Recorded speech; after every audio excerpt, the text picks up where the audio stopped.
वो विशाल सिंह से शादी करके उसकी पत्नी तो बन चुकी थी, लेकिन अब शादी के बाद एक और रस्म भी होनी थी, और वो थी सुहागरात की रस्म।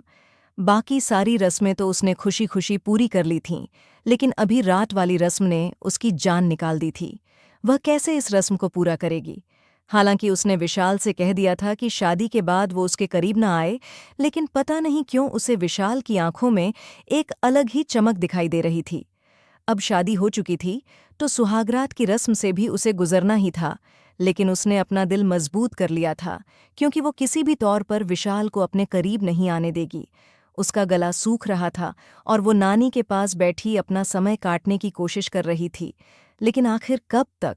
आज उसकी सुहागरात थी और नानी उसे अपने पास बिठाकर हमेशा नहीं रख सकती थी।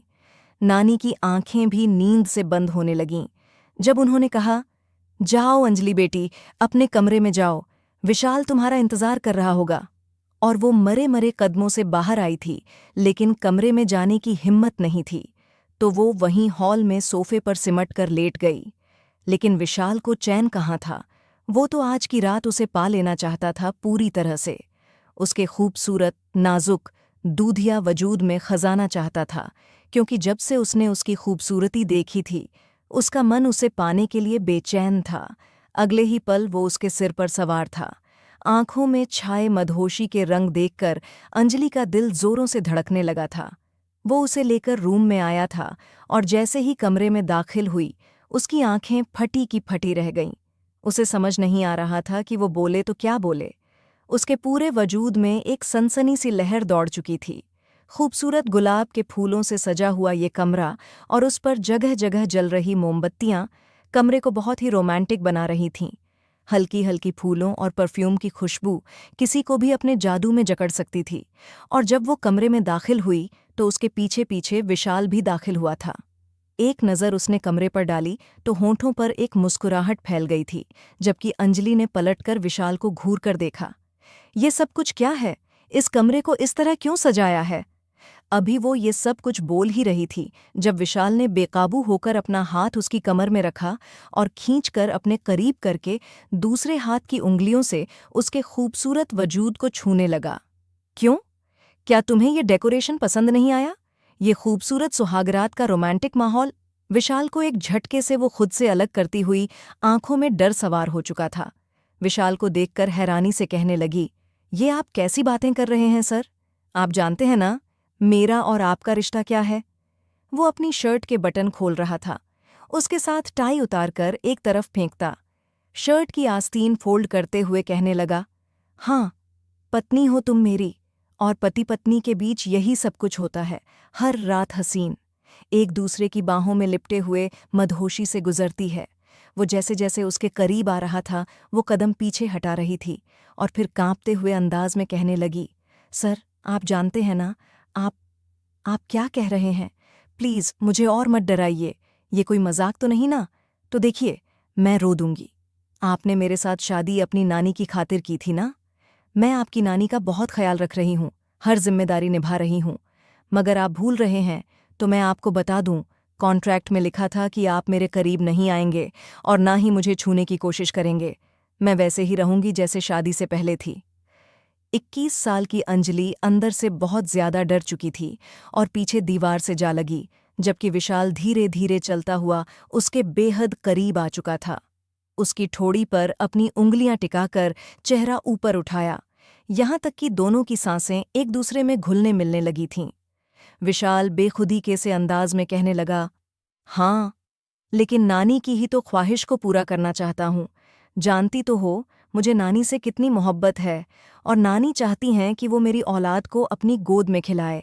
और तुम्हें ये बात अच्छे से पता होनी चाहिए कि अपनी नानी का मैं इकलौता वारिस हूँ, तो उनके खानदान को वारिस देने का फ़र्ज़ मेरा ही बनता है। तो फिर इस खानदान का वारिस डायरेक्ट डाउनलोड तो होगा नहीं। तुम्हारे साथ वो सब कुछ तो करना ही पड़ेगा, जिसके बाद ही तुम मेरे बच्चे को जन्म दे सकोगी। जबकि अंजलि एकदम हड़बड़ा गई, खुद को विशाल की पकड़ से छुड़ाने लगी। नहीं, आप ऐसा नहीं कर सकते।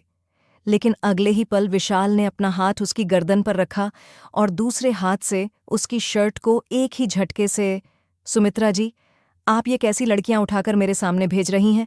मुझे अपने लिए पर्सनल सेक्रेटरी चाहिए, जो अनुभवी हो, समझदार हो। और आप जो लड़कियां भेज रही हैं, देख रही हैं, आप इनको कैसा हुलिया दिया है इनका?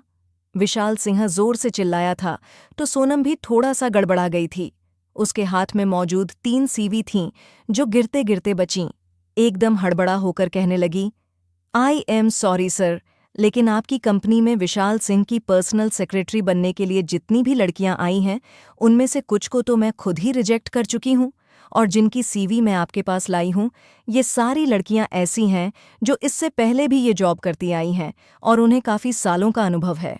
सोनम अपनी तरफ से सफाई देने की कोशिश कर रही थी, लेकिन विशाल सिंह को तो ऐसी लड़की चाहिए थी जो न सिर्फ अनुभवी हो, पढ़ी लिखी हो, बल्कि हुस्न की दौलत से भी माला माल हो। वो शुरू से ही हुस्न परस्त रहा था। उसे खूबसूरत, महकते वजूद बेहद पसंद थे। इससे पहले भी विशाल सिंह ने जो सेक्रेटरी रखी थी वो बहुत ज्यादा खूबसूरत थी, और अक्सर तो विशाल उसके साथ तन्हाई के पलों में बेबाक शरारतें भी कर चुका था। लेकिन वो लड़की हमेशा विशाल सिंह से दूरी बनाकर रखती थी, उसे अपने करीब नहीं आने देती थी, उसकी शरारतों पर बिदक जाती थी। पिछले हफ्ते की ही तो बात है जब विशाल ने उसे अपने पास अपने रूम में बुलाया था और रूम लॉक करने के बाद एक हाथ से सिगरेट के कश लगाता हुआ दूसरे हाथ से उसकी कमर को छूने लगा था, और वो एक झटके से दूर हो गई थी। विशाल सिंह के माथे पर बल पड़ गए थे और कहने लगा, ये क्या तरीका है? यहां आओ तुम। ये हक नहीं रखती कि मेरे छूने पर यूं उछलकर मुझसे दूर हो जाओ। विशाल के माथे पर गुस्से के मारे बल पड़ गए थे, लेकिन वो लड़की हिचकिचाते हुए कहने लगी, नहीं सर, प्लीज, आप ये सब कुछ करना चाहते हैं तो मुंबई शहर लड़कियों से भरा पड़ा है। आप किसी को भी पैसे देकर ये सब कुछ कर सकते हैं। वो अपनी मर्जी से ये काम हजारा जो आन जो डी आन डी पॉइजन आइन जो लाई डी आन टी आज als junen ai azaza aside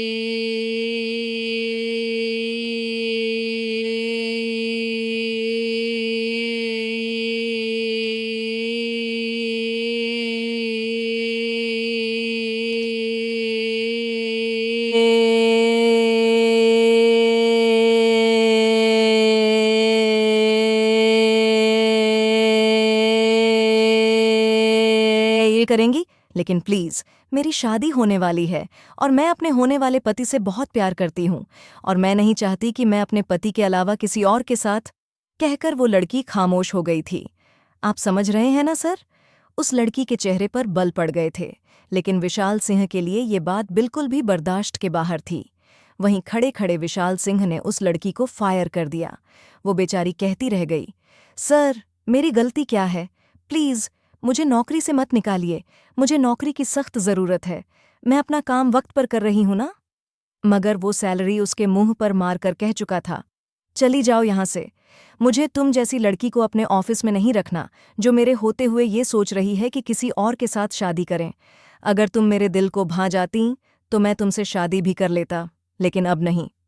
विशाल सिन्हा उसे अच्छी खासी सुनाकर वहां से निकाल चुका था, और अब नई पर्सनल सेक्रेटरी के इंटरव्यू शुरू हो चुके थे। अब तक लगभग कोई 50 लड़कियां उसके पास इस इंटरव्यू के लिए आ चुकी थीं, लेकिन कोई भी उसे पसंद नहीं आई थी। जिस तरह की लड़की वो पर्सनल सेक्रेटरी के तौर पर चाहता था, वैसी उसे मिल नहीं रही थी। अभी भी रिसेप्शनिस्ट सोनम जी झिझकते हुए अपने हाथ में मौजूद 3 सीवी उसकी तरफ बढ़ाईं, तो फाइल में से अभी सिर्फ 2 लड़कियों की ही सीवी देखकर विशाल उन्हें फर्श पर फेंक चुका था। जैसे ही उसने पेपर्स को फर्श पर पटका तो एक पेपर निकलकर बाहर गिरा था, जिस पर एक लड़की की तस्वीर लगी हुई थी। और जैसे ही विशाल और गुस्सा करके सोनम को बातें सुनाता, उसकी नज़रें उस खूबसूरत शक्ल पर ठहर गई थीं। बेइंतहा खूबसूरत चेहरे वाली वो लड़की, जिसे देखकर वो जैसे एक पल को किसी जादू में जकड़ चुका था। सोनम ने घबराते हुए फौरन वो सारे पेपर्स उठाना शुरू कर दिए। जैसे ही उस लड़की के पेपर पर सोनम के हाथ लगे और वो तस्वीर गायब हुई तो वो होश की दुनिया में वापस लौटा।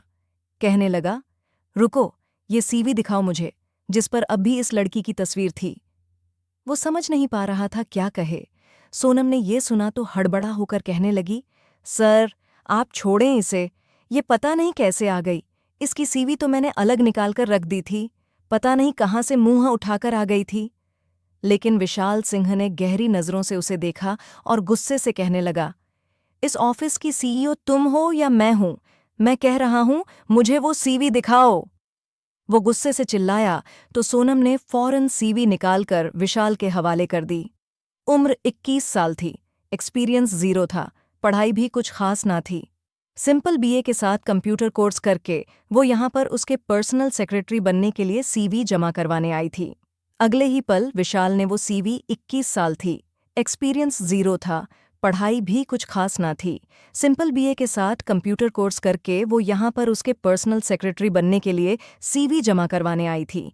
अगले ही पल विशाल ने वो सीवी उसके वापस की और कहने लगा, इस लड़की को कॉल करके फौरन बुलाओ सोनम।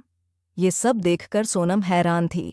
वो लड़की तो पिछले 3 दिन से रोजाना सुबह से शाम तक यहाँ पर आकर बैठी रहती थी, लेकिन उसका नंबर ही नहीं आता था। जानबूझकर मिस सोनम ने उसकी सीवी नहीं भिजवाई थी, क्योंकि उस जैसी लड़कियां तो पहले ही नज़र में रिजेक्ट कर दी जाती हैं। मिस सोनम ये समझ ना पाई।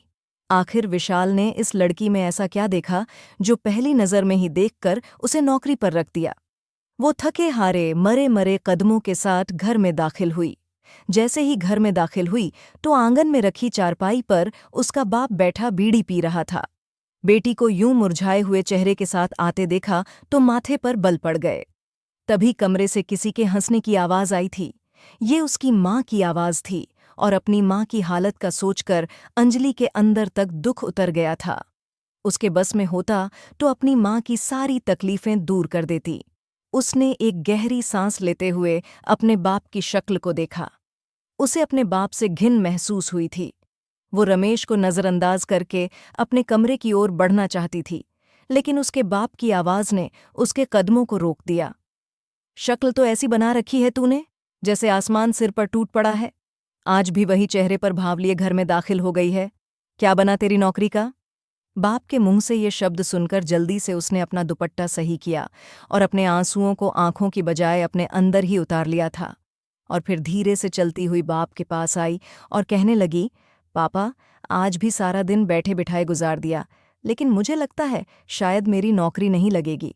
इतना सुनना था कि रमेश गुस्से से आग बबूला हो गया और कहने लगा, अच्छा, नौकरी नहीं लगी?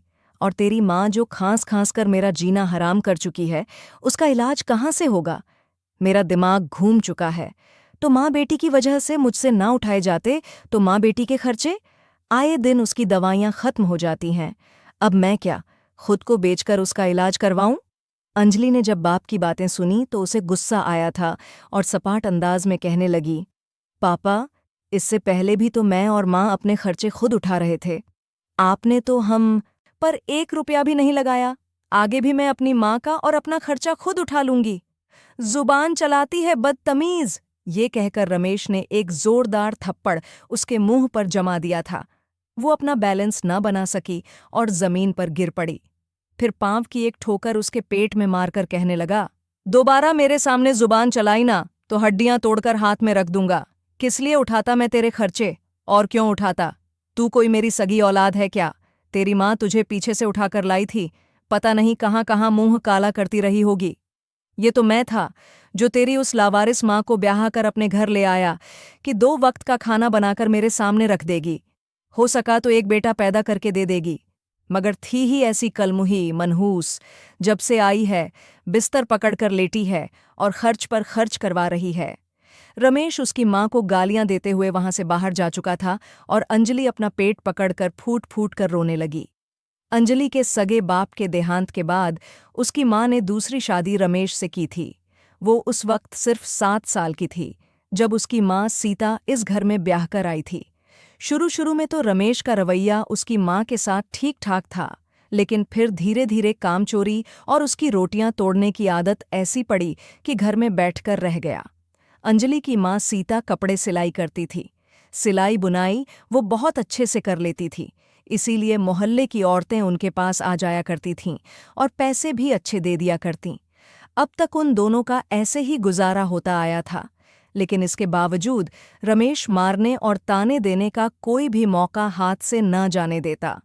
मुश्किल से ही वो सिंपल बीए के साथ कंप्यूटर कोर्स कर पाई थी। उसकी माँ को सांस की बीमारी लग चुकी थी। इलाज के लिए अच्छे खासे पैसे चाहिए थे। अगर उसकी माँ को कुछ हो जाता तो वो कहाँ जाती? यही सोच सोच कर वो दर दर की ठोकरें खाती फिर रही थी, लेकिन अभी तक कहीं से भी उसे नौकरी के आसार नजर नहीं आ रहे थे। कमरे में जाकर उसने अपनी माँ को खाना खिला लिया, उनके कपड़े बदलवाए और फिर उनके पास ही बैठ गई। आंखों से लगातार आंसू बहकर उसके गालों पर आ रहे थे। बैठे बैठे थक गई तो वहीं माँ के बिस्तर के साथ लगे बिस्तर पर लेट गई। वो बिल्कुल अपनी माँ की ही कॉपी थी। हुस्न की दौलत से मालामाल, बेहद हसीन, बड़ी बड़ी नीली आंखें, कोई भी देखकर उसका दीवाना हो जाता। जहां भी जाती थी, भूखे भेड़िए उसकी इज्जत का शिकार करने के लिए तैयार बैठे होते। रात ग्रुप ऑफ कंपनी से पहले वो एक और कंपनी के मालिक से मिलने गई थी। उसने उसे नौकरी के लिए तो रख लिया था, मगर अगले ही पल ऑफर की थी कि मिस अंजलि, मैं चाहता हूं कि मेरी सारी जिम्मेदारियां आप अच्छे से निभाएं। मैं दिन कहूं तो दिन, रात कहूं तो रात, आप मुझे हर वक्त करीब मिलें। अंजलि हड़बड़ा होकर कहने लगी, सर, मैं कुछ समझ ही नहीं। ड्यूटी का वक्त तो 8 घंटे होता है और इन 8 घंटों में मैं पूरी कोशिश करूंगी कि आपको शिकायत का मौका ना मिले। लेकिन वो मुस्कुराकर कहने लगा, आपको आपकी तनख्वाह से डबल सैलरी मिलेगी अगर आप हर वीकेंड पर मेरे साथ फार्म हाउस चलकर मेरा और मेरे दोस्तों का दिल बहलाएं। यकीन मानिए, आपको माला माल कर दूंगा। जिन नज़रों से उसने अंजलि को देखा था, अंजलि ने दुपट्टा अपनी चारों तरफ अच्छे से लपेट लिया था। फिर भी उसे उसकी नज़रें अपने शरीर के आर पार होती महसूस होने लगी। अभी वो ये सब कुछ सोच ही रही थी जब उसके फ़ोन पर कॉल आने लगी। ये मिस सोनम की कॉल थी, जो कह रही थी कि आपको कल बॉस ने इंटरव्यू के लिए बुला लिया है। और ये सुनकर उसकी खुशी की कोई हद न रही। वो खुशी से रोते हुए अपनी माँ के गले लग गई। मम्मी, मुझे लगता है हमारी किस्मत बदलने वाली है। अब आप बिल्कुल भी चिंता मत करें। मैं कल ही ऑफिस जाऊंगी और अगर हो सका तो एडवांस सैलरी भी ले लूंगी। और फिर देखिएगा, आप बिल्कुल ठीक हो जाएंगी, हमारे बुरे दिन टल जाएंगे। उसकी माँ भी खांसते हुए गहरी गहरी सांसें लेती हुई अपनी बेटी को आशीर्वाद देने लगी। अगले दिन जब वो ऑफिस पहुंची तो उसे बाकी सबकी लिस्ट में सबसे पहले अंदर आने को कहा गया था। बाकी जितनी भी लड़कियां मौजूद थीं, उन सबको वहां से भेज दिया गया। जैसे ही अंजलि ने अंदर कदम रखा तो सामने बैठे 30 साल के विशाल को देखकर उसके चेहरे पर खुशगवार हैरत फैल चुकी थी, क्योंकि वो देखने में बहुत ही खूबसूरत होने के साथ साथ चेहरे पर एक नरम मुस्कान सजाए बैठा था। कहने लगा, आइए मिस अंजलि, बैठ जाइए। वो हिचकिचाते हुए फौरन बैठ गई और अपनी सीवी आगे करने लगी, लेकिन वो हाथ के इशारे से उसे रोक चुका था। कहने लगा, बताइए, क्या क्या कर लेती हैं आप? उसने जो कुछ सीखा था वो सब कुछ उसे बताने लगी, लेकिन वो तो उसके हुस्न में खोसा चुका था। बिल्कुल यही लड़की तो उसे चाहिए थी, खूबसूरत और कम उम्र। मुस्कुराकर कहने लगा, बाकी सब तो ठीक है। मैं यहाँ पर जॉब करने के लिए सैलरी आपको 40,000 दूंगा। और 40,000 का सुनकर अंजलि की आंखें खुली की खुली रह चुकी थीं। उसके चेहरे पर मुस्कुराहट फैल गई, जिसे देखकर विशाल कहने लगा, लेकिन बस आपको एक काम करना होगा। ये अपना बड़ा सा दुपट्टा उतारना होगा। आप यूं इस दुपट्टे में लिपटकर यहाँ कामकाज नहीं कर सकती। वो हिचकिचाते हुए कहने लगी कि मैं शुरू से ऐसे ही दुपट्टा लेकर काम करती हूँ। लेकिन विशाल कहने लगा, नहीं, आपके लिए मैं अपने ऑफिस के रूल्स नहीं बदल सकता। और विशाल की बात सुनकर अंजलि एक गहरी सांस लेकर रह गई थी।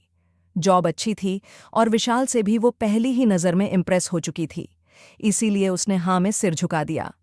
अगले दिन जब वो जॉब पर आई तो विशाल के ऑफिस में ही उसके लिए एक टेबल और एक चेयर रख दी गई, जहां पर कुछ फाइलें और कंप्यूटर पड़ा था, और वहीं पर बैठकर उसे अपना काम करना था।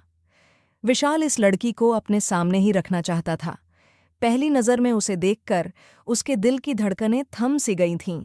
ये लड़की तो सादगी में भी कयामत ढा रही थी। विशाल ने आज से पहले किसी लड़की में इस कदर दिलचस्पी महसूस नहीं की थी जितनी कि अंजलि में कर रहा था। धीरे धीरे अंजलि अपनी पूरी लगन के साथ काम करने लगी थी। कोई मुश्किल पेश आती तो विशाल उसकी बहुत ही प्यार से मदद कर दिया करता था। जानबूझकर उसके साथ काम करते हुए कभी उसके कंधे पर हाथ रख देता तो कभी उसकी कमर पर काम सिखाने के बहाने उसके करीब आ जाता और उसके बदन से उठने वाली खुशबू उसे अंदर से बेचैन कर रही थी। उसका बस चलता तो वो बस अभी यहीं पर उसे काबू करके अपने जज्बात उस पर लुटाना शुरू कर देता, लेकिन वो एक सही मौके के इंतजार में था। उस दिन उस लड़की के साथ सारा दिन रहकर उसके हुस्न से अपनी आंखें ठंडी करने के बाद जब वो घर गया तो सामने ही हॉल में उसकी नानी गुस्से से भरी बैठी थी। वो मुस्कुराता हुआ गाड़ी से उतरा और अपने बड़े से महल जैसे घर के हॉल के अंदर दाखिल होकर सबसे पहले उसने अपनी नानी को सीने से लगाया था, लेकिन नानी ने एक झटके से उसे खुद से दूर किया। दूर रहो मुझसे, नहीं है मेरा तुमसे कोई रिश्ता और ना ही तुम मेरे पोते हो, दोबारा मुझे नानी मत कहना। विशाल ने अपनी नानी को यूं गुस्से में देखा तो परेशान हो गया। नानी, क्या हो गया आपको? इस कदर गुस्से में क्यों हैं? क्या मुझसे कोई गलती हुई? बताएं, क्या किसी ने कुछ कहा है आपसे? नानी गुस्से से कहने लगी, किसी ने कुछ नहीं कहा मुझसे, जब तुम ही सारी कसर पूरी करने के लिए मौजूद हो। आइंदा के बाद मुझे नानी मत बुलाना। अगर मैं तुम्हारी नानी होती तो तुम मेरी बात मानते। और वो जानता था नानी उससे क्या मनवाना चाहती हैं। एक गहरी सांस लेकर वो उनके पास बैठ गया और कहने लगा, नानी, ये शादी-बादी चक्कर मेरे बस के बाहर है। ना ही मैं शादी करके अपनी जिंदगी मुश्किल में डालना चाहता हूँ। मैं अपनी लाइफ को एंजॉय करना चाहता हूँ, जिंदगी में आगे बढ़ना चाहता हूँ। मुझे अभी तक ऐसी कोई लड़की मिली भी नहीं जो इस कदर मेरे दिल को भा सके कि मैं उससे शादी कर लूँ। नानी ने ये सुना तो आंखों में आंसू ले आई। कहने लगी, हाँ ठीक है ना, तुम्हारी पसंद नापसंद के चक्कर में मैं आखिरी सांस ले जाऊंगी। अपनी नानी की इस बात पर वो तड़प चुका था। कहने लगा, नानी, आज तो आपने ये सब कह दिया, लेकिन आगे मैं आपके मुंह से इस तरह के शब्द ना सुनूं। आप जानती हैं ना, मैं आपसे किस कदर मोहब्बत करता हूँ।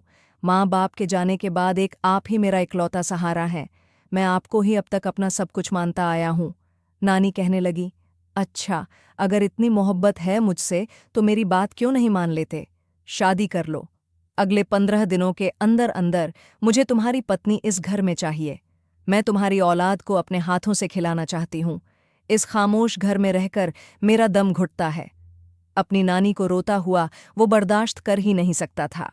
एक तरफ नानी की बात मानना भी चाहता था और वहीं दूसरी तरफ उसे किसी लड़की को अपनी जिंदगी में शामिल करना आसान नहीं लगता था। उसने कुछ सोचा और फिर कहने लगा, ठीक है नानी, मैं शादी तो कर लूंगा, लेकिन लड़की मेरी पसंद की होगी। बोलिए, मंजूर है? नानी कहने लगी, हाँ, मंजूर है। मुझे पता है मेरा बेटा कभी भी किसी ऐसी लड़की को घर की बहू नहीं बनाएगा जो हमारे रीति रिवाज को मानने से इनकार कर दे। नानी से बात करके वो अपने कमरे में आ चुका था, लेकिन कमरे में आने के बाद उसके दिमाग में यही बातें घूम रही थीं। कुछ सोचते हुए उसने मुस्कुराकर अपने दिमाग में अंजलि का एक नक्शा बनाया। अगले दिन जब वो ऑफिस गया तो रूटीन के अनुसार सब कुछ मौजूद था। सभी एम्प्लॉय काम करने में बिजी थे और इसी दौरान उसकी नज़र अंजलि पर पड़ी थी, जो एक तरफ फाइलें खोलकर देख रही थी। मुस्कुराता हुआ वो उसके करीब गया और अगले ही पल अपना चेहरा उसके कान के करीब ले गया। जैसे ही उसने विशाल की गर्म सांसें अपनी गर्दन पर महसूस कीं तो वो एकदम से हड़बड़ा गई।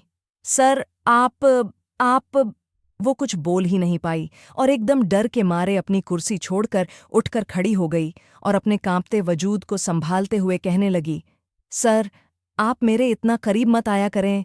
ये सब कुछ मुझे अच्छा नहीं लगता। वो कहने लगा, अच्छा नहीं लगता? तो अच्छा लगवाना शुरू कर दो, क्योंकि मैं तुम्हें बहुत जल्द अपनी पत्नी बनाने वाला हूं। वो एक ही सांस में सब कुछ कह चुका था, जबकि अंजलि यूं थी जैसे काटो तो खून ना निकले। वो उछलकर उससे 2 कदम दूर हो गई थी और कहने लगी, ये सब क्या कह रहे हैं आप? वो बड़ी ही दिल फराब सी मुस्कान के साथ कहने लगा, मेरी नानी चाहती हैं कि मैं शादी कर लूं और उनके लिए एक बहू ले आऊं। मैं शादी नहीं करना चाहता, ना ही मुझे लड़कियों में इस कदर दिलचस्पी है। मैं पूरी जिंदगी एक ही लड़की को देखकर गुजार दूं, इसलिए मैं चाहता हूं तुम मेरे साथ चलो और बगैर शादी के मेरे साथ रहो। फिर कुछ समय बाद मैं तुम्हें छोड़ दूंगा। जबकि वो पत्थर बनी विशाल सिंह को देख रही थी। कहने लगी, आपके लिए शादी विवाह कोई खेल होगा, मजाक होगा, लेकिन हम जैसे मिडिल क्लास लोगों के लिए रिश्ते बड़े पवित्र समझे जाते हैं। ये कोई खेल तमाशा नहीं है। ना ही मैं इस कदर गिरी हुई लड़की हूं कि आपके साथ बगैर शादी के आपकी दादी की खुशी के लिए रहना शुरू कर दूं। सॉरी सर, लेकिन मैं ये सब कुछ नहीं कर सकती। विशाल ने उसे यूं ना करते देखा तो गुस्से से तिलमिला गया, लेकिन खुद को शांत करते हुए कहने लगा, मैं तुम्हें तुम्हारी सैलरी से डबल दूंगा अगर तुम मेरे साथ शादी का ड्रामा करोगी। तो मैं तुम्हें रोजाना इतने पैसे दूंगा जितना तुम महीने की इस ऑफिस की तनख्वाह के तौर पर पाती हो। ये सुनकर उसकी आंखें खुल चुकी थीं, लेकिन साथ ही साथ उसके माथे पर बल पड़ चुके थे। गुस्से से कहने लगी, शर्म आनी चाहिए आपको। मैं कभी भी ऐसा कुछ नहीं करूंगी, समझे आप। मैं तो आपको बड़ा ही शरीफ और अच्छे खानदान का समझ रही थी, लेकिन मुझे क्या पता था कि आप भी बाकी सबकी तरह ही निकलेंगे। मुझे आपके ऑफिस में काम ही नहीं करना। ये कहकर वो वहां से जा चुकी थी और विशाल उस लड़की की इतनी हिम्मत पर हैरान हो रहा था। उसके लिए उस लड़की की जानकारी निकालना कोई मुश्किल काम नहीं था। उसकी सीवी भी अभी उसके पास थी। कुछ घंटे बाद ही सारी जानकारी उसके हाथ में थी। हल्की सी मुस्कुराहट के साथ कहने लगा, अंजलि, इतनी आसानी से तो विशाल तुम्हें छोड़ने वाला नहीं। जब तक तुम्हारा वजूद ना पालूं और अपने अंदर तक की प्यास ना मिटा लूं, तब तक तुम्हें छोड़ना मेरे लिए नामुमकिन है। मानता हूं तुम हुस्न की शाहकार हो, लेकिन मैं तुम्हें अपने बिस्तर तक लाने के लिए कुछ भी करने को तैयार हूं। जबकि अंजलि अजीब सी उलझन का शिकार होकर रह गई थी। वो जल्दी से घर वापस लौटी तो एक बार फिर रमेश के माथे पर बल पड़ चुके थे। कहने लगा, आज क्या हुआ? क्या ये नौकरी भी छोड़कर आ गई? यकीनन एक बार फिर किसी से मुंहजोरी करके आई होगी। मगर वो रोती हुई सीधा अपनी माँ के पास चली गई, जिनकी तबीयत पिछले कुछ दिनों से संभलने लगी थी, क्योंकि उनकी दवाइयाँ अब उन्हें टाइम पर मिलने लगी थीं। अपनी माँ के गले लगकर वो फूट फूट कर रोने लगी और रोते हुए कहने लगी, क्या हर कोई औरत को सिर्फ अपने सुकून का सामान ही समझता है? इन अमीर लोगों को क्या हमारी इज्जत का कोई ख्याल नहीं होता? उसे क्या समझते हैं कि पैसे के जोर पर कुछ भी खरीद लेंगे? वो रोते हुए अपनी माँ से ये बात कर रही थी कि तभी दरवाजे पर दस्तक हुई। रमेश ने दरवाज़ा खोला तो देखते ही देखते 7 वर्दीधारी गार्ड्स हाथ में 7 तरह के शगुन की थालियां लिए घर में दाखिल हो गए थे। घर के बाहर एक कीमती गाड़ी खड़ी थी और सबसे आखिर में विशाल सिंह अंदर दाखिल हुआ था। वो मुस्कुराता हुआ रमेश के गले लगा।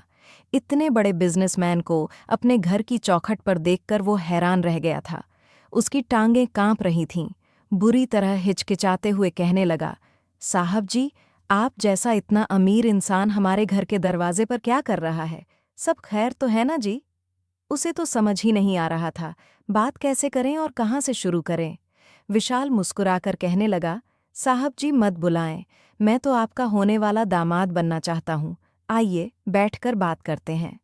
वो चलता हुआ जाकर उनके साथ मेहमान खाने में बैठ चुका था और फिर अगले ही पल मुस्कुराकर कहने लगा, अंजलि, आपकी बेटी है ना?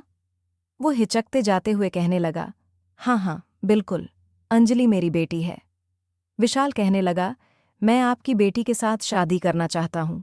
और चिंता मत कीजिए, मैं महीने के महीने आपको इतनी रकम दे दिया करूँगा जिससे आपके घर का खर्चा चलता रहे।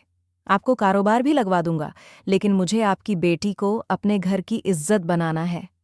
जहाँ एक तरफ वो दोनों ये बातें कर रहे थे, वहीं अपने घर में गूंजती विशाल की आवाज़ को सुनकर अंजलि तो गुस्से से बिखर चुकी थी। पता नहीं उसके सौतेले बाप से क्या क्या कह रहा था। वो जल्दी से उठकर मेहमान खाने तक आ गई थी, जहां पर उसका बाप बैठा मुस्कुरा मुस्कुरा कर विशाल से बात कर रहा था। कहने लगा, देख बेटा, मैं ना कहता था, तेरी किस्मत एक दिन जरूर चमकेगी। देख, कितने बड़े साहब तेरा रिश्ता मांगने के लिए आए हैं। तू तो ऐश करेगी। ऐश? अंजलि के चेहरे पर नागिन वार उभर आई थी। कहने लगी, ये क्या ड्रामा है अब? आप किस लिए आए हैं यहाँ पर? मैं नहीं करूंगी आपके साथ शादी। यकीनन इसके पीछे आपका कोई मकसद छिपा है। पापा, इन्हें निकालें यहां से अभी। लेकिन वो रमेश था, लालची और पैसों का भूखा। उल्टा उसे डांट कर कहने लगा, जा यहाँ से, जब मर्द बात कर रहे हैं तो औरतों को बोलने का कोई हक नहीं। रमेश ने तो उसका रिश्ता अपनी तरफ से पक्का भी कर दिया, यहाँ तक उसे ये भी कह दिया कि यही शनिवार को आइए और अपनी अमानत को लेकर जाइए। अंजलि तो सिर पकड़कर बैठ चुकी थी। अगर उसकी जगह कोई और लड़की होती तो यकीनन इतने अमीर बिजनेसमैन के साथ शादी का सुनकर खुशी से फूली न समाती, लेकिन यहाँ विशाल का इस तरह की बात करना उसे बिल्कुल भी हजम नहीं हो रहा था। अगले दिन वो सुबह सुबह कॉल करके विशाल से मिलने के लिए जा चुकी थी और वो बड़े ढल्ले से उसके ऑफिस का दरवाज़ा खोलकर उससे मिलने पहुंची थी और बड़े ही गुस्से से उसने जोर से हाथ मेज पर पटका था। कहने लगी, चाहिए क्या आपको? वो आगे से इंतहा नरमी से कहने लगा, तुम्हें अपनी इज्जत बनाना चाहता हूं। और वो कहने लगी, झूठ मत बोलिए, आप मुझे सच सच बताइए, क्योंकि मैं कभी भी आपके हाथों खुद का इस्तेमाल नहीं होने दूंगी। मैं कोई सामान नहीं हूं जिसे आप पैसे देकर खरीद लेंगे। मेरे सौतेले बाप को तो आपने अपने काबू में कर लिया है, लेकिन मुझे नहीं। विशाल ने गहरी सांस ली और फिर धीरे से चलता हुआ उसके करीब आ गया। कहने लगा, मैं तुम्हारे साथ कॉन्ट्रैक्ट पर शादी करना चाहता हूँ। मेरे लिए ये लड़कियां और ये सब कुछ सिर्फ एक एडवेंचर है, खेल है, इससे ज्यादा कुछ भी नहीं। अब नानी की ख्वाहिश है कि शादी कर लूं, तो फिर मैं चाहता हूं कि मेरी एक कॉन्ट्रैक्ट पत्नी हो जो मेरी नानी का ख्याल रख सके, उनकी सेवा कर सके, उनका अकेलापन दूर कर सके। और मुझे तुमसे बेहतर लड़की कोई और नहीं मिली। अगर तुम ऐसे नहीं चल सकती तो शादी करके चलो। बॉस के काफी करीब आकर ये बात कर रहा था। पैसों की जरूरत तो उसे भी थी। अपनी माँ का वो अच्छे से इलाज करवाना चाहती थी और बस किसी भी तरह अपने बाप के तानों से अपनी माँ को अलग रखना चाहती थी। एक गहरी सांस लेकर कहने लगी, ठीक है, मैं आपके साथ शादी करने के लिए तैयार हूँ, लेकिन मेरी भी एक शर्त है कि आप मेरे करीब नहीं आएंगे। उसकी बात सुनकर विशाल सिन्हा कहने लगा, मतलब? कहने लगी, मैं सिर्फ और सिर्फ आपकी कॉन्ट्रैक्ट पर लाई गई पत्नी रहूंगी। आप मेरे साथ कोई भी पति पत्नी वाला रिश्ता नहीं बनाएंगे, बेकार में मुझे छूने की कोशिश नहीं करेंगे और न ही आप मुझे अपना हक वसूल करेंगे। और मैं आपका कोई भी काम नहीं करूंगी, सिर्फ और सिर्फ आपकी नानी का ख्याल रखूंगी। ये सब सुनकर विशाल सिंह मुस्कुरा दिया था और अपने दिल ही दिल में कहने लगा, तुम एक बार मेरे बेडरूम तक तो आओ, फिर देखूंगा कैसे मेरी पहुंच से बाहर जाती हो। जब तक मेरा दिल नहीं भर जाता तब तक तुम्हें जाने नहीं दूंगा। वो अंदर ही अंदर मुस्कुराया था और कहने लगा, हाँ हाँ, बेफिक्र रहो, ये कॉन्ट्रैक्ट मैरिज है और तुम्हारी हर बात मानी जाएगी। और अंजलि, जो कि उसे खरी खरी सुनाकर इस रिश्ते के लिए मना करने आई थी, मजबूरी के हाथों बिक चुकी थी। उसके सामने उसकी बीमार माँ का चेहरा घूम गया और फिर वो चुपचाप शादी के लिए राजी होकर ऑफिस से बाहर निकल आई थी। अगर उसकी माँ का इलाज हो जाता तो ये सौदा बुरा नहीं था। इस शनिवार को उनकी शादी होनी थी और नानी तो बहुत ज्यादा खुश थी। सादगी के साथ कुछ लोगों की मौजूदगी में उनकी शादी विशाल से हो चुकी थी। उसके बाप को तो इस बात से ज्यादा उन पैसों की खुशी थी जो बदले में विशाल उन्हें दे रहा था। वो अपनी माँ के गले लगकर खूब रोई थी। उसकी माँ भी उसे ढेरों आशीर्वाद देकर विदा करके जैसे एक सुकून हासिल कर चुकी थी, क्योंकि उन्हें कॉन्ट्रैक्ट मैरिज वाली बात का पता नहीं था। विशाल के साथ जब वो घर में दाखिल हुई तो एक पल को उसकी आंखें इस घर को देखकर फटी की फटी रह गईं। नानी ने उसे अपने सीने से लगाया, जो कि व्हील चेयर पर बैठी हुई थी। कहने लगी, बस बेटी, तुम अब इस घर में आ चुकी हो तो देखना ये घर किस कदर खुशियों से भर जाएगा। मेरी तो यही प्रार्थना है, भगवान तुम लोगों को हमेशा खुश रखें और बहुत जल्द मेरी गोद में मेरे विशाल का बच्चा मौजूद हो। ये सुनकर वो थोड़ा सा हिचकिचाई थी। फिर कमरे में जाने की बजाय वो नानी के साथ ही वहीं बैठ गई। नानी बार बार उसकी बरकतें ले रही थीं कि कितनी खूबसूरत, कितनी मासूम है मेरे विशाल की पसंद। अरे, ऐसी लड़की तो मैं भी उसके लिए ना ढूंढ पाती जितनी प्यारी लड़की उसने खुद के लिए ढूंढ ली है। वो वहां पर बैठी नानी के साथ काफी देर तक बातें करती रही। उसे नानी का व्यवहार बहुत अच्छा लगा था। नानी की मोहब्बत में वो अपनी माँ की मोहब्बत तलाश करने लगी थी। जब रात के 11 बजे तो नानी कहने लगी, बेटी जाओ अब, तुम्हारा पति तुम्हारे कमरे में इंतजार कर रहा है। मेरा विशाल बहुत अच्छा है, तुम्हें बहुत खुश रखेगा। जाओ, उसके साथ अपनी जिंदगी की नई शुरुआत करो। वो ढके छुपे शब्दों में उसको ये सब कुछ कह रही थी और वो धड़कते दिल के साथ नानी के कमरे से बाहर निकल आई थी। बार बार कदम उस कमरे की ओर बढ़ते और फिर ठहर जाते। दिल में एक अजीब सा डर लगा हुआ था। वो ये सोचने लगी कि इस कमरे में जाने की बजाय मुझे कहीं और सो जाना चाहिए। इतना बड़ा घर है, इतने ज्यादा कमरे हैं, अगर सर के कमरे में गई तो ना जाने सर कैसी बातें करने लग जाएं। वो उसके साथ एक बंद कमरे में तो बिल्कुल भी रहना नहीं चाहती थी। यही सोचती हुई अंजलि उस घर के कमरों को खोलने की कोशिश करने लगी, लेकिन जिस कमरे का भी नॉब घुमाती वही लॉक होता था। आखिरकार उसने लॉन्स में ही रखे सोफे पर जाकर सोने का इरादा कर लिया।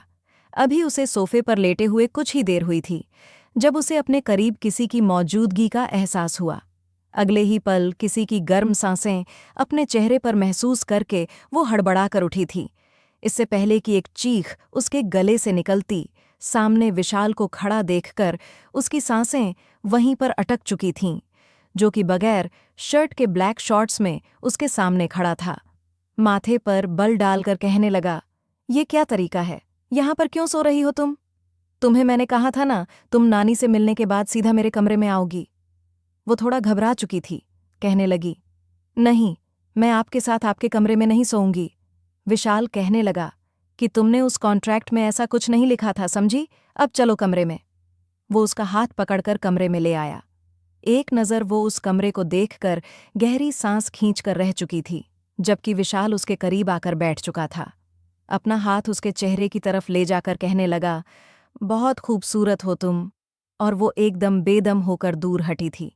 कहने लगी, सर, ये क्या कर रहे हैं आप? मैंने कहा था ना, मेरा आपके साथ इस तरह का कोई रिश्ता नहीं होगा। विशाल मुस्कुराकर कहने लगा, जो भी हो, पत्नी हो तो मेरी, और आज तो हमारी सुहागरात है ना, तो फिर इतना तो रखता हूं कि तुम्हारे साथ थोड़ा बहुत ही सही अपने मन को सुकून दे सकूं। ये कहकर वो उसके करीब होता चला गया। कहाँ वो 30 साल का भरपूर पर्सनैलिटी रखने वाला मर्द और कहाँ 21 साल की दुबली पतली नाजुक सी लड़की। नहीं सर, आप अपनी बातों से फिर नहीं सकते। विशाल हंसकर कहने लगा, अच्छा, तो तुम मुझे रोकोगी कैसे? रोकोगी? तुम तो मुझसे अपनी नाजुक सी कलाई भी नहीं छुड़ा सकती। वो उसकी गर्दन पर अपने होंठ रख चुका था। एक करण सा था जो उसके वजूद में दौड़ता चला गया, मगर उसे वो उससे खुद को दूर करने लगी। आंखों में आंसू झिलमिला नहीं लगे थे। मैं चिल्लाना शुरू कर दूंगी। अगर आपने अपनी हद पार की तो मैं जाकर आपकी नानी को सब सच बता दूंगी कि आपने कॉन्ट्रैक्ट पर यहाँ मुझे लेकर आए हैं और कुछ समय बाद आप मुझे तलाक दे देंगे। जैसे ही उसने बात की थी, विशाल फौरन उससे दूर हो गया था। गुस्से के मारे उसकी आंखें लाल हो चुकी थीं। कहने लगा, तुम ऐसा कुछ नहीं करोगी। खबरदार, अगर तुमने मेरी नानी को कुछ भी कहा तो मैं तुम्हारा हाल खराब कर दूंगा कि तुम अपनी शक्ल पहचानने के लायक नहीं रहोगी। अब तक तुम्हारे साथ प्यार से बात कर रहा हूं, तो इसका ये मतलब नहीं कि तुम मुझे नीच और गिरा हुआ ही समझ लो। विशाल को गुस्से में देखकर अंजलि कहने लगी, लगता तो यही है। आप जैसा अमीर काबिल बिजनेसमैन अंदर से उतना ही ठरकी है। दोबारा अगर आपने मेरे साथ कुछ भी करने की कोशिश की तो देखिएगा, मैं सारी सच्चाई आपकी नानी को बता दूंगी और उसके बाद आप मेरा जो चाहे हाल कर सकते हैं, मुझे कोई परवाह नहीं। नानी के नाम की सुनकर विशाल उससे दूर तो हो चुका था, लेकिन अंदर के जज्बात अंदर ही मचल कर रह गए थे।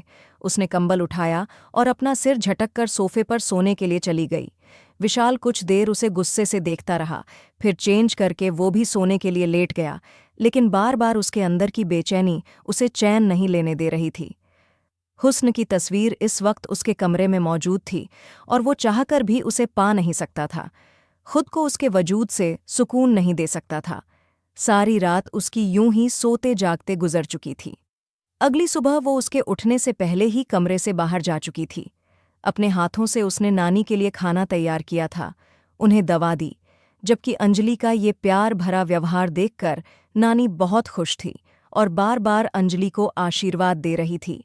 कुछ ही दिनों में उसका नानी के साथ काफ़ी मेलजोल बढ़ चुका था। नानी उसे अपने पास बिठाकर अपने ज़माने के पुराने किस्से सुनाया करती और वो दिलचस्पी से सुनती। विशाल ये देखकर खुश था कि घर में वाकई उस लड़की के आने से रौनक लग चुकी थी। उसके हाथों में बड़ा ही स्वाद था। और एक शाम जब रमेश और उसकी माँ सीता दोनों अंजलि से मिलने आए तो रमेश तो इतने बड़े घर को देखकर दंग रह चुका था। जब उसकी माँ और नानी बातें कर रही थीं तो वो अंजलि को एक तरफ ले गया और कहने लगा, इतने अमीर घर में तू राज कर रही है, तुझे इतना नहीं हुआ कि इतने बड़े घर में अपने माँ बाप को भी रख ले और अपने पति को कहे कि हम भी इस घर में रह लें। तेरा इतना बड़ा घर देखकर तो हमें अपना वो छोटा सा पतली गली मोहल्ले वाला घर बुरा लगने लगा है। अंजलि अपने बाप के मुंह से ये बातें सुनकर हैरान रह गई। उसकी आंखें खुली की खुली रह गईं। कहने लगीं, ये कैसी बातें कर रहे हो पापा? ये ससुराल है मेरा। मेरी क्या इज्जत रहेगी अगर मैं ऐसा कहूंगी? वैसे भी आपको हर महीने वो रकम दे तो रहे हैं ना, इससे ज्यादा और मैं क्या करूं? रमेश ने जब ये सुना तो उसे बाजू से पकड़कर कहने लगा, बस बस, ज्यादा पटर पटर मत कर। इतने बड़े घर में अकेली राज कर रही है और हम वहां उन पैसों में दाल सब्जी खा रहे हैं। अपने पति को कहे मुझे पैसे दे दे, मुझे पैसों की जरूरत है।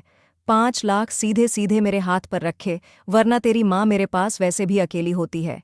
एक एक पाई के लिए मेरी मोहताज है। मैं उसे इतना तड़पाऊंगा कि उसकी तड़प तू देख नहीं पाएगी। बाप की बात सुनकर उसकी आंखों में आंसू आ चुके थे। वो गहरी सांस लेकर कहने लगी, मैं अपने पति से ऐसा कुछ भी नहीं कहूंगी। मैं अपने पति की नज़रों में गिरना नहीं चाहती। पहले ही मुझे बहुत शर्मिंदगी होती है जब आप उनसे हर महीने पैसे लेते हैं। आपको जो भी कहना है तो आप उनसे कह दें, लेकिन मैं इन सब में शामिल नहीं रहूंगी। रमेश उसका बाजू पकड़कर उसे खींच रहा था जब वहां पर विशाल आ गया। विशाल ने जब रमेश को यूं जबरदस्ती करते देखा तो उसके माथे पर बल पड़ चुके थे। गला खां आकर कहने लगा, अंकल, खैरियत तो है ना? आप मेरी पत्नी के साथ ये क्या बदतमीजी कर रहे हैं? रमेश थोड़ा हड़बड़ा सा गया था। कहने लगा, कुछ नहीं बेटा, मैं तो बस इससे बात कर रहा था कि ये अपनी जिम्मेदारियां यहां पर ठीक से निभा रही हैं या नहीं। वो अपना बाजू सहलाती हुई फौरन पीछे हटकर खड़ी हो गई थी। जब रमेश खुद ही कहने लगा, बेटा, वो तुम जानते तो हो, हम लोग गरीब छोटे से लोग हैं। इसकी माँ के इलाज के लिए बहुत पैसे खर्च हो रहे हैं। डॉक्टर्स का कहना है उसे दिल की बीमारी है। अगर जल्दी से ऑपरेशन ना किया गया तो उसकी जान को खतरा हो सकता है। इसीलिए अगर हो सके तो यही कोई 4 से 5 लाख दे दो। अंजलि को लगा कि अभी जमीन फटे और वो उसमें ढंसती चली जाए। वो अपना चेहरा मोड़ चुकी थी जब अगले ही पल विशाल कहने लगा, तो इसमें परेशान होने की क्या बात है? आप मुझे बताइए, मैं खुद अस्पताल में ना जाने कितने लोगों का इलाज करवाता हूँ। आंटी का इलाज भी फ्री में करवा देता हूँ। बताइए, कौन से हॉस्पिटल से करवाना चाहते हैं इलाज? मैं वहीं आंटी को एडमिट करवा दूंगा और आप पैसे की बिल्कुल भी चिंता ना करें। ये सुनकर रमेश थोड़ा हड़बड़ा गया, जबकि अपने बाप को यूं लाजवाब होता देखकर वो वहां से अपने कमरे में चली आई और फिर अपनी बेबसी पर फूट फूट कर रोने लगी। कुछ देर बाद उसके माँ बाप वहां से जा चुके थे। जाने से पहले विशाल ने कुछ रकम भी अंजलि की माँ के हाथ पर रख दी थी। जब वो वापस आया तो वो गुमसुम सी बैठी हुई थी। अंजलि को देखकर कहने लगा, क्या बात है अंजलि, तुम रो क्यों रही हो? वो अपना चेहरा हाथों में छुपाए रोते हुए कहने लगी, मुझे माफ़ कर दें, मैंने आज तक किसी के सामने हाथ नहीं फैलाया, अपनी मेहनत का ही कमाया, लेकिन मेरा ये सौतेला बाप। कहते कहते वो खुली किताब बनी विशाल के सामने सब कुछ कहती चली गई। विशाल उसकी हर बात गौर से सुन रहा था। उसका चेहरा देखता रहा।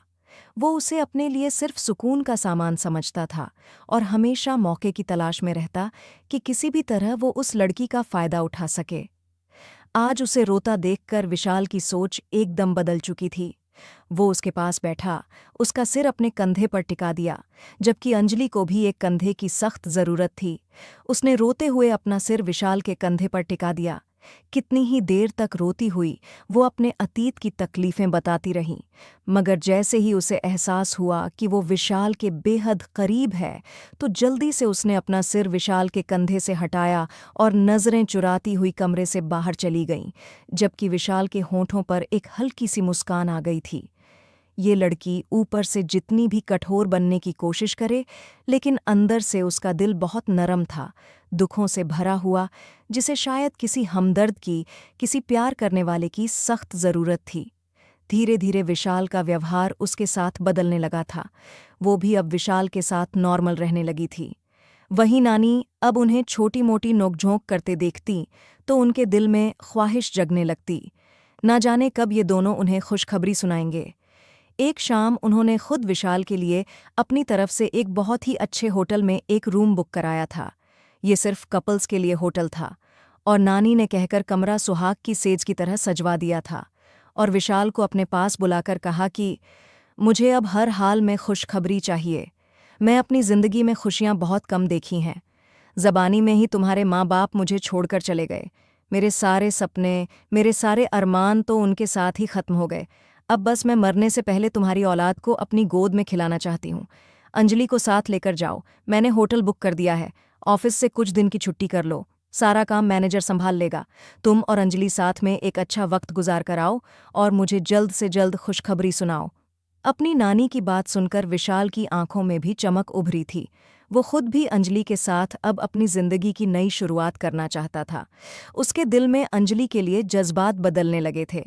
वो बस एक मौके की तलाश में था और ये मौका नानी ने उसे खुद ही दे दिया था। उसने मुस्कुराकर नानी के हाथों को थामा और कहने लगा, चिंता मत कीजिए नानी, बस भगवान से प्रार्थना करें, वो जल्द ही आपको खुशखबरी सुना दे। वही होगा जो आप चाहती हैं। नानी के कहने पर अंजलि को विशाल के साथ जाना पड़ा, लेकिन उसे पता नहीं था कि वहाँ कौन सा बड़ा सरप्राइज उसका इंतजार कर रहा है। उसे तो बस यही लगा कि डिनर के बाद विशाल उसे घर ले आएगा, लेकिन जैसे ही विशाल उसे कमरे में लेकर गया और कमरे को यूं खूबसूरती के साथ सजाकर, वो एकदम से हड़बड़ा गई थी। मगर विशाल उसे अपनी बाहों में लेकर उसके बालों को कान के पीछे करते हुए कहने लगा, आज की रात मैं तुम्हारे साथ सुहागरात मनाना चाहता हूँ। मेरी नानी को बच्चा चाहिए अंजलि। और अंजलि की आंखें पहले से भी ज्यादा खुल चुकी थीं। खुद को उसके घेरे से छुड़ाते हुए कहने लगी, नानी को बच्चा चाहिए तो फिर आप उन्हें बच्चा लाकर दे दें। मुझे परेशान मत करें प्लीज, मैं तो आपकी कॉन्ट्रैक्ट पर लाई गई हूं ना। वो उसे खींचकर अपने करीब कर चुका था। कहने लगा, तुम भले कॉन्ट्रैक्ट पर लाई हुई हो, लेकिन इसमें ये शामिल था कि तुम मेरी नानी का ख्याल रखोगी। अब नानी की ही ख्वाहिश है कि उन्हें बच्चा चाहिए। ये कहकर वो उसे अपनी गोद में उठा चुका था और वो अपने शब्दों से, अपनी कोशिशों से उसे रोकने की कोशिश कर रही थी, लेकिन विशाल तो उसके हुस्न में डूबता, उसकी गर्दन में अपना मुंह छुपाता चला गया था। हड़बड़ी होकर वो खुद को उसकी पकड़ से छुड़ाने लगी। विशाल, ऐसा मत करें, ये सब कुछ सही नहीं है।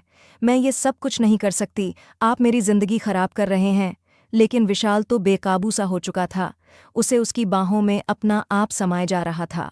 खुद को उसके रहमो करम पर छोड़ भी देती, लेकिन जैसे ही ये बात उसके दिमाग में आती कि वो सिर्फ और सिर्फ कॉन्ट्रैक्ट के तौर पर उसके साथ है, तो एक झटके से उससे अलग हो जाती। मगर उसकी सारी कोशिशें दम तोड़ गईं और विशाल उसके लब्बों को कैद करते हुए उन पर अपनी शिद्दत निछावर करने लगा। एक वक्त ऐसा भी आया जब उसने सारी कोशिशें करना बंद कर दीं, क्योंकि अब वो और उससे ज्यादा सहन नहीं कर सकती थी। आखिर वो भी एक जवान लड़की थी, जज्बातों से भरा दिल रखती थी। पति की संगत पर उसका दिल भी ना चाहते हुए भी मचलने लगा था। और फिर विशाल के साथ उसका जायज़ रिश्ता था। वो उसका पति था। विशाल के हाथों की शरारत उसके बदन पर जैसे जैसे हो रही थीं, वो खुद भी बेकाबू होती जा रही थी। और फिर धीरे धीरे पूरे तौर पर वो विशाल की हो चुकी थी। सारी रात वो उस पर अपनी जुनून की शिद्दत लुटाता रहा और वो उसकी शिद्दत को सहते हुए एकदम खामोश थी। लेकिन ये डर भी उसके दिल में बैठ चुका था कि कहीं विशाल उसे बच्चा पैदा करवाकर उसे तलाक ना दे दे। वो तो उससे ये भी नहीं कह सकती थी कि वो उसे मोहब्बत करती है। अगली सुबह जब उसकी आंख खुली तो वो अभी भी विशाल के बाहों में थी। खुद को उसकी बाहों से छुड़ाकर वो जल्दी से निकली और सीधा वॉशरूम चली गई। तब तक विशाल की भी आंख खुल चुकी थी। उसे अपने सामने यूं निखरा निखरा देखकर एक बार फिर उसका दिल मचलने लगा था। वो दोबारा से उसे अपने करीब करना चाहता था, लेकिन वो फूट फूट कर रोने लगी। कहने लगी, आपने मेरी जिंदगी खराब कर दी। आपने मेरे साथ अच्छा नहीं किया। क्या आपने मुझे अपने सुकून की खातिर इस्तेमाल कर लिया?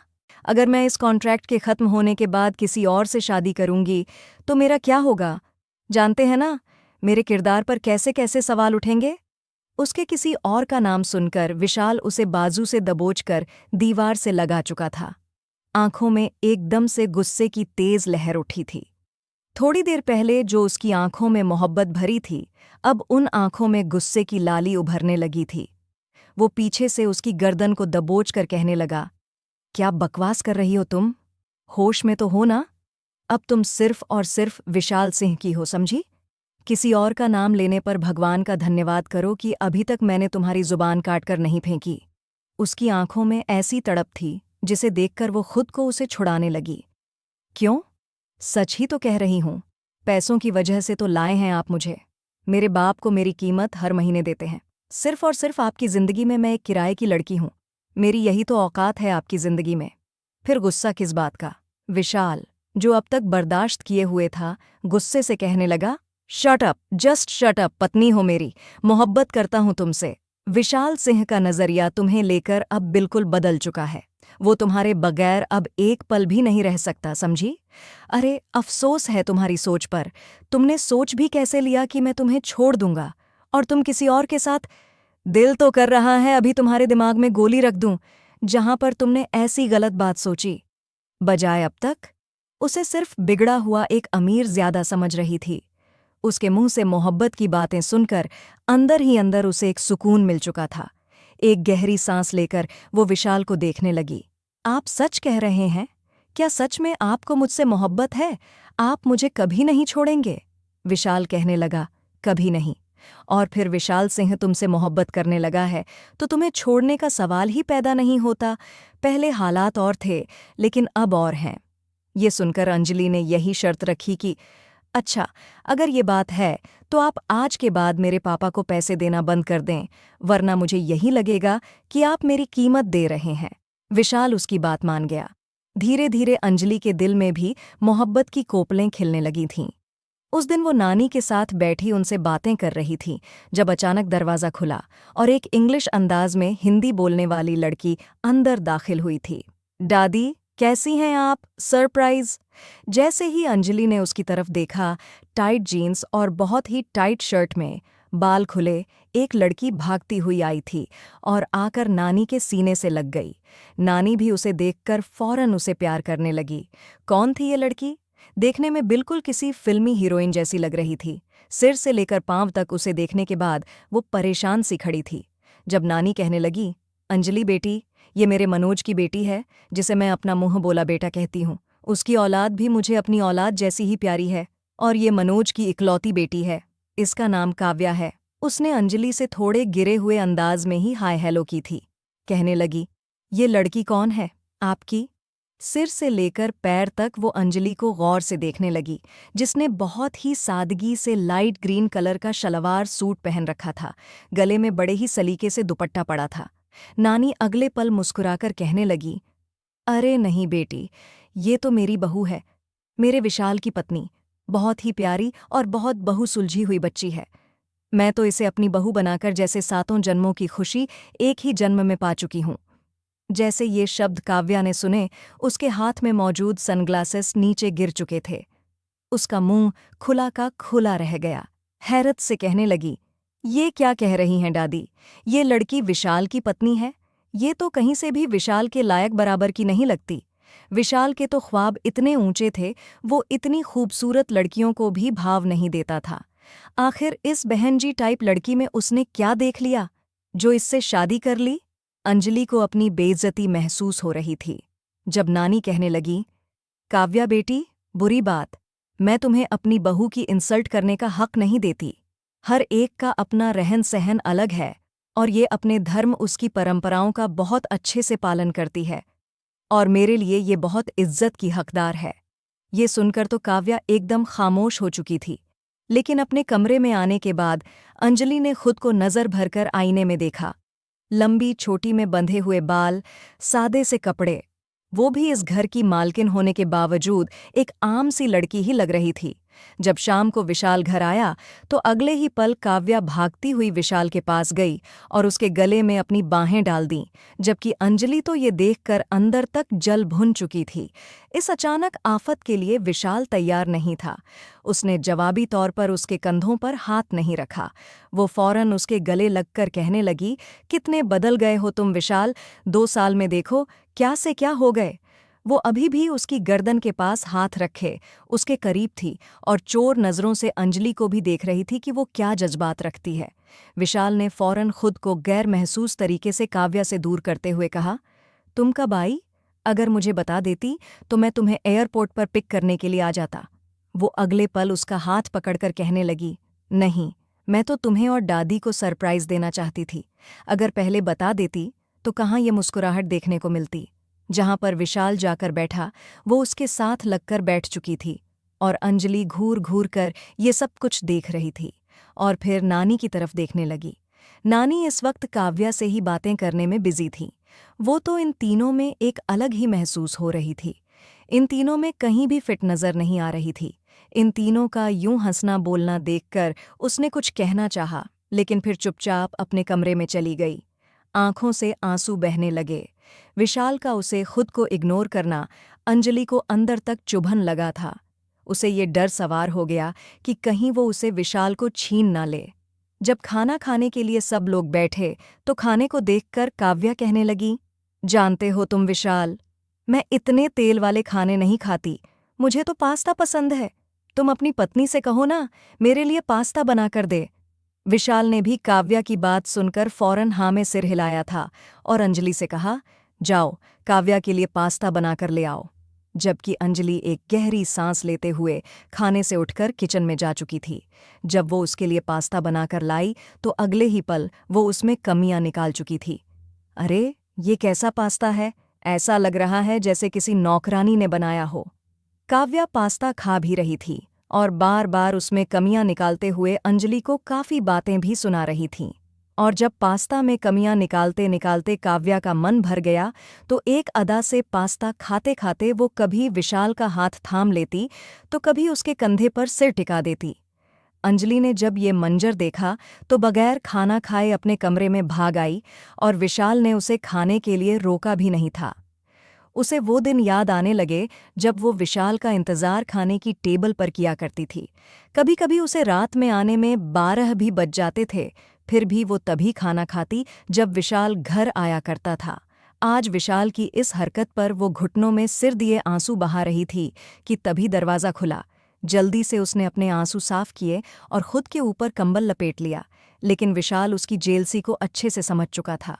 अंदर ही अंदर मुस्कुराता हुआ हाथ में खाने की थाली लिए वो उसके सामने आकर बैठ गया और उसे उठाकर कहने लगा, चलो खाना खा लो, जानता हूं तुम भूखी हो। कहने लगी, आपने तो पेट भरकर खा लिया ना, मैं खाऊं या भूखी रहूं आपको फर्क पड़ता है? आपकी काव्या आ गई ना, जाओ उसके साथ, जो आपके कभी हाथ पकड़ रही थी कभी आपके गले लग रही थी। आपने उसको ये हक ऐसे दे दिया कि वो मेरे हक पर डाका डाले। वो जिस अंदाज में हक जताते हुए ये सब कुछ बोल रही थी, विशाल खुशी से अंदर ही अंदर खिल उठा था। अगले ही पल मुस्कुराकर उसने अंजलि को अपने सीने से लगा लिया। उसे अपने करीब करता हुआ अपने हाथों से निवाले बनाकर खिलाने लगा। पहली बार वो मना करती रही, लेकिन उसके बार बार कहने पर उसे खाना खाना पड़ा। कहने लगा, तुमने मुझे इतना कमज़ोर समझ लिया? विशाल सिंह जज्बातों का इतना कच्चा नहीं है जो किसी पर भी पिघल जाए। तुम वही लड़की हो जो उसके दिल तक सफ़र कर चुकी हो और हमेशा तुम ही विशाल के दिल पर हुकूमत करती रहोगी। समझ रही हो ना? अगले दिन वो किचन में कुछ काम कर रही थी जब काव्या ने वहां पड़ी टोकरी से ताज़ा फल उठाकर खाया और वहीं पर बैठते हुए एक नज़र अंजलि को देखकर खास आवाज़ में कहने लगी, बहुत अफसोस हो रहा है तुम्हारी हालत पर। ये तुम्हारी मिसेस जैसी हालत। कौन कहेगा कि तुम विशाल सिंह की पत्नी हो? उसकी पत्नी होकर भी नौकरों की तरह हर वक्त इस घर के कामकाज में लगी रहती हो। और ये सुनकर अंजलि धीरे से मुस्कुराई थी। कहने लगी, ये मेरा घर है, विशाल सिंह की बीवी हूं मैं। चाहे नौकरों से काम करवाऊं या खुद नौकरों की तरह काम करूं, इस घर की एक एक चीज़ मेरे हक में है। किसी बाहर की आई मेहमान को ये हक नहीं है कि वो मुझे यूं ताने कसे। मुझे जो अच्छा लगेगा मैं वही करूंगी और अपने घर में काम करके मुझे खुशी मिलती है।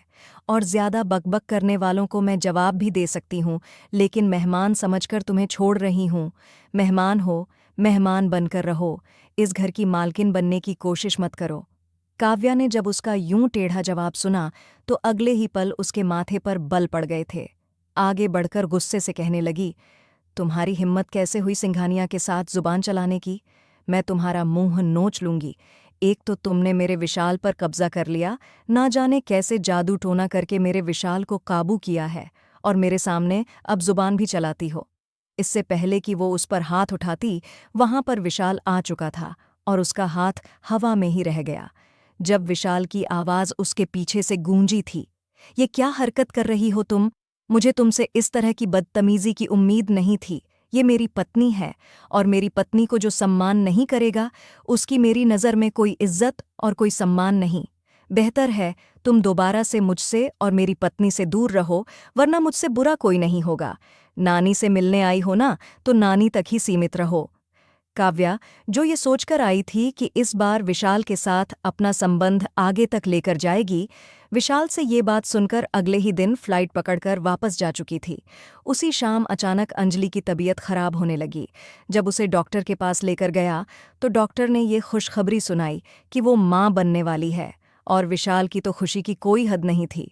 वो तो ये सोचकर और भी ज्यादा खुश हो रहा था कि जब नानी को इस बारे में पता चलेगा, तो वो कितनी खुश होंगी।